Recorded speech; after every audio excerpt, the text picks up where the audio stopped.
Thank you very much for the invitation, and good morning, everybody. It's a bit of a weird time for me. It's 9 o'clock in the morning. Usually I work at night. I'm sort of half an astronomer and half a linguist, which is why I brought you the word shock. This isn't working. Well, one back. In all sorts of weird languages. I speak all those languages, so I know which one's which, but I'm wanting you to have a guess. If you can see, I mean, obviously shock in English and shock in German is outruled, so maybe you can guess some of the other ones. Which languages are they? Can you all see that? This one should be pretty easy.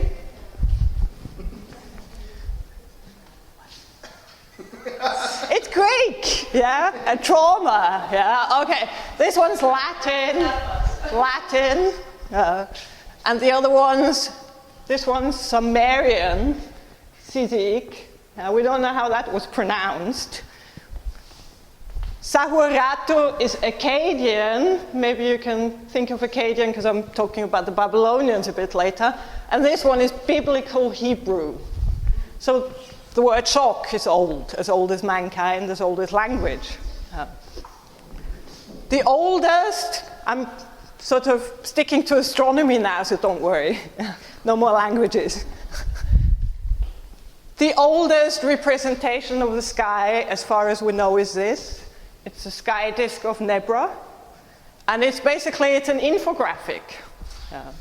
Because it's not a specific date or a specific time. It's just general what you can see in the sky. You can see a full moon, you can see a crescent moon, and you can see lots of stars. So this is just, one of the oldest things we have that deal with astronomy.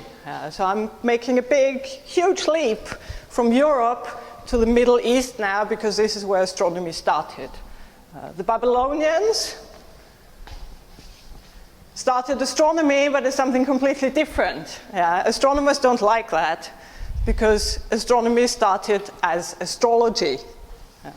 The Babylonians were observing the sky every night. So the priest astronomers went up to the roofs and started to look at the sky and took note of everything they saw. And what they did is they tried to predict the future out of things they could see in the sky. This is what's called a celestial omen. This picture, can everybody see that? This is a cylinder seal. So this is like the signature of a king. And as you can see, he's got a planet in the sky, and it's Venus, what we nowadays call Venus. They couldn't only show us pictures of planets. Has somebody ever seen this? This is the oldest map of the world. We know it's in the British Museum, and you can see here this is cuneiform, and here you've got the world map.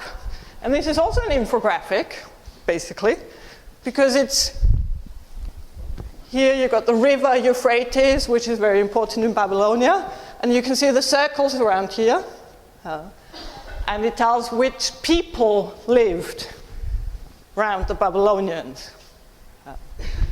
which is very cute. And it's very small. It looks big, but if you look at the actual tablet, it's about the size of my palm. So it's a very small piece of clay.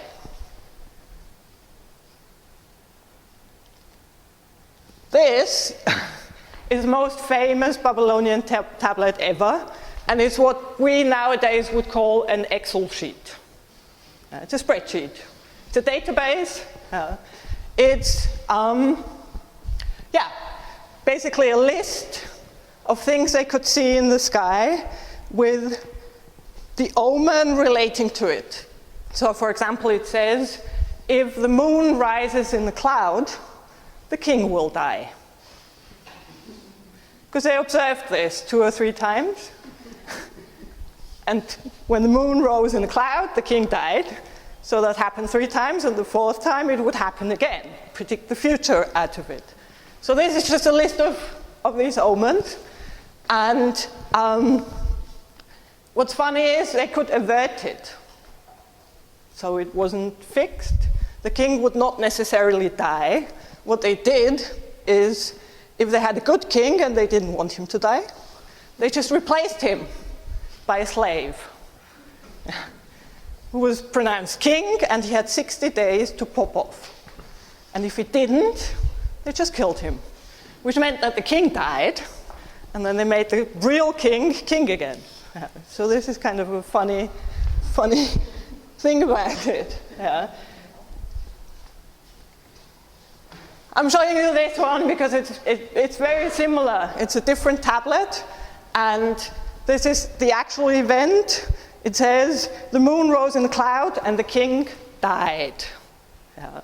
This is for the year 323 BC, and the king that died is Alexander the Great. So this is the only tablet out of Babylonia that records the death of Alexander the Great. This only works, the astrology in Babylonia only works if you can't explain the weird movements of the planets in the sky. And they couldn't for a long time. But in roughly 200 BC, mathematics got as far that they could predict and calculate the positions of planets, the sun and the moon in the sky. And this is when astrology died. Astrology died in Babylonia, and astronomy took over. And all of a sudden, all these people in Babylon didn't have a chance, couldn't just relate their problems to the gods and the planets, but they had to take their own fortune into their own hands, because the gods weren't communicating with them. So the whole system changed, and that is when Mesopotamia collapsed, basically. The Persians came and took over, and the Greeks. It just went. Must have been a big shock. The priest astronomers all of a sudden were out of a job. Let's talk about the second big shock in astronomy. Sigmund Freud, in 1917, wrote in a book about the 3 Kränkungen der Menschheit. There's no English term for it, but it basically could be the 3 big upsets of mankind. And the first one is Charles Darwin and the theory of evolution. The second one I'm going to tell you about in a second. And the third one, Sigmund Freud being Sigmund Freud, is his own theory about how we are. That must have been a shock. I don't believe in Sigmund Freud at all. I think he's messed us all up more than we needed to, but hey, he's Viennese, so he's a great guy.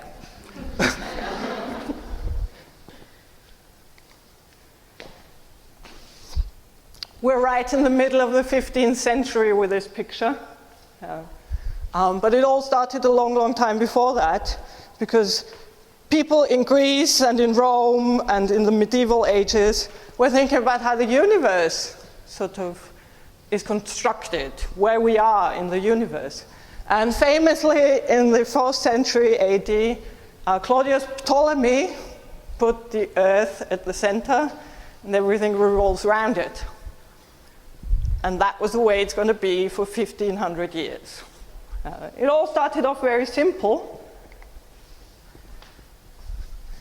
That's the astronomy bit. So we got the Earth, and we got a center, so the Earth is slightly off-center, and we got a planet. But I've already told you that the planets have weird ways of moving around the sky. They sometimes stop, go back, stop again, and then just continue on the path. This doesn't work if you just have normal circles. So I had to construct a model that sort of explains all these ways. So what he did is he had a planet go in a circle, on a circle, around the off-center Earth. Yeah. Sounds complicated, and it is complicated, but it gets even worse. Yeah. This is just one planet, and we've got how many planets in antiquity? We've got 7. That's why we have 7 days of the week. If you go through the days of the week, each day is for a planet. Sunday, for example, Saturday for Saturn, and so on. So a very simple model that just gets worse over time. Yeah. As you can see here, more circles. Yeah.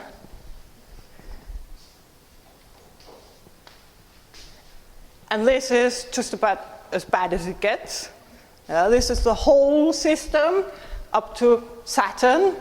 Uranus and Neptune weren't known before the invention of the telescope, so that's why they're missing here. And as you can see, we've got the planets going around in circles, on a circle, around the off-center Earth. And what's interesting is that every circle has a different center. If you look. So it's not very precise. Yeah? It's just a mathematical model, but it worked. It worked. They could predict and calculate where each planet would be. That's the scary thing about it. Yeah. And this is a beautiful picture. I've got it on my wall at home because it just looks very pretty. And this is actually just 2 planets, Mars and Venus, if you sort of track the paths. For 7 or 8 years, you get this funny pattern, but it worked, and it looks pretty, yeah? So that's great. But somebody thought, wow, well, this might be all very fine and pretty and everything, but it could be simpler. So along came Nikolaus Copernicus, who dared to chuck the Earth out of the center and put the sun there. So all of a sudden we have a simple model. The sun in the center and the Earth going, the planets going around in circles. And guess what? That didn't work. They tried to calculate with that, but it didn't work. Ptolemy's system, the complicated, wrong system, worked better, so everybody stuck to it. And along came another famous astronomer, Johannes Kepler. This is his famous Platonic models, because he started off as a sort of esoteric scientist. He was all into alchemy and all sorts of weird things. He probably was part of a sect. We don't quite know for sure. But he tried, at the start of his scientific life, to assign the planets orbits that would fit geometrical figures. He soon gave up, because it didn't work. But he proved Copernicus' system, that the sun is at the center later. Mathematically, he proved by observing Mars that it has to be the sun at the center and the Earth going around, just like all the other planets. And Ptolemy died. That day, he just got completely out of the system, and nobody knows him nowadays. He was, for 1,500 years, his system was used everywhere around the world. Nobody knows Copernicus nowadays because Kepler proved it, so Kepler is the famous guy. But it's called the Kopernikanische Wende still. So we got that. Anyway, let's leave the past shocks. Let's talk about future shocks, maybe, in astronomy. You can see the UFO. Yeah. I don't know whether you can see that. This here is the famous El Astronauto out of the Nazca lines. And there's this sort of whole trade of books and a TV show called Ancient Aliens, who all say that aliens have been here and they helped us on our way. They sort of accelerated evolution. They got us information and they made us all big and tall and everything, so they helped us on the way. We can't prove that. They think they can prove it, if you look at this picture. This is a tomb of King Pakal of Palenque. He's a Maya king. And if you ask a normal, ordinary Maya researcher, he'll tell you, well, you've got Pakal, and you've got the tree of life, and he's sort of going up into the heavens. If you ask Erich von Däniken, for example, he'll tell you that this is a spaceship. Pakal is sitting in a rocket, and he's going up to where he came from, outer space. It's all very funny, I know. But these people do believe that. They think the pyramids were built by aliens and everything, which is scary. But researchers also thought about the existence of aliens, and this is even scarier. In the 70s, NASA sent up 2 space probes into space to visit some planets and then just disappear into outer space. And on these space probes was a disk, a golden disk. This is the cover of the disk. It's a vinyl, basically. And they sent pictures up, and this is scary. They sent it up with the intention that if aliens find these pictures, they'll know everything about us. I'll show you some of those in a second, but what's interesting is they sent up a vinyl, and they sent up the instructions of how to build a vinyl player, which is here. It looks like a choo-choo train, but this is basically your disc player. Okay, let's have a look at some of these pictures. I'm starting off with the easy ones. Mathematics. We know mathematics. Great. There's some funny, I don't know what they've got about these here, but yeah. What could this be? Yeah, it's basically our solar system. You've got the sun, and then you've got Mercury, Venus, Earth, and Mars. Earth is black because that's where we are. So we're telling them where we are, which is a great idea. But it gets worse. I'll show you in a second. So you've got the first planet, and then you've got the second planet. We've got the ring of Saturn and the ring of Uranus. Now we know Jupiter also has a ring. We're telling them about rotational periods. Okay, they'll figure that out. But this is a great idea. We're sending them our DNA, which means if they want to come with biological weapons, they know exactly what to do, because they've got our building plan, the construction plan for us. Great. We're also sending them weird people who are all sorts of, well, they look weird. They'll think, what? And they're all 38.5 kilograms. That's interesting. 22.5. Yeah. This is a family, obviously. Yeah. But there's not only humans here, there's also animals. Now this is also scary. If you look at the size of the humans compared to the size of the bird, or the frog, and the alligator, interesting.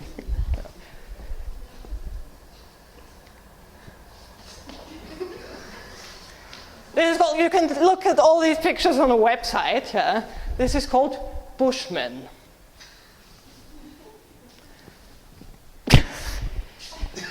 The next picture is the scariest of all of them. Just look at it. I'm not going to say anything, just look at it.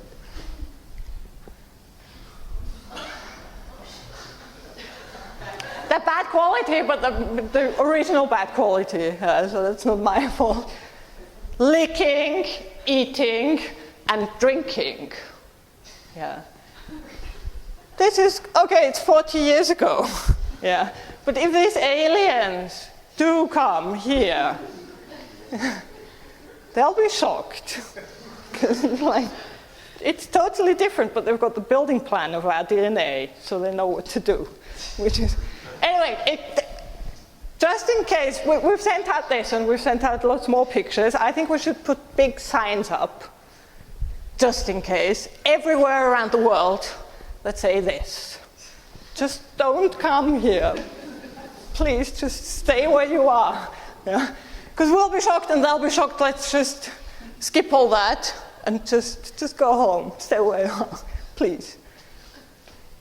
Anyway, I've got another shock, which I don't have a picture for, and it's actually very real, and it's happening very soon. 13 days ago today, an asteroid was discovered. You probably read about this yesterday. It's got a pretty name. It's called 2015 TB145, which is sort of astronomer speak, because 2015 means the year it was discovered, and TB you can work out through funny algorithms exactly when it was discovered by using the TB145. It was discovered 13 days ago, and it's coming from the direction of the sun. That's why it wasn't discovered earlier. And it's going to pass Earth on Halloween, the 31st of October. And it's going to come very close, roughly about as close as the moon. So we don't know. Maybe it's going to crash. If it does, we'll have a big problem because it's quite large. It's 500 meters in diameter, so that's huge for an asteroid. There's bigger ones, but if this hits us, we'll be gone. Let's hope it doesn't, because if it does, this will have been the last Creative Mornings ever. So I think what you should do is enjoy your breakfast as much as you can, just in case. Thank you.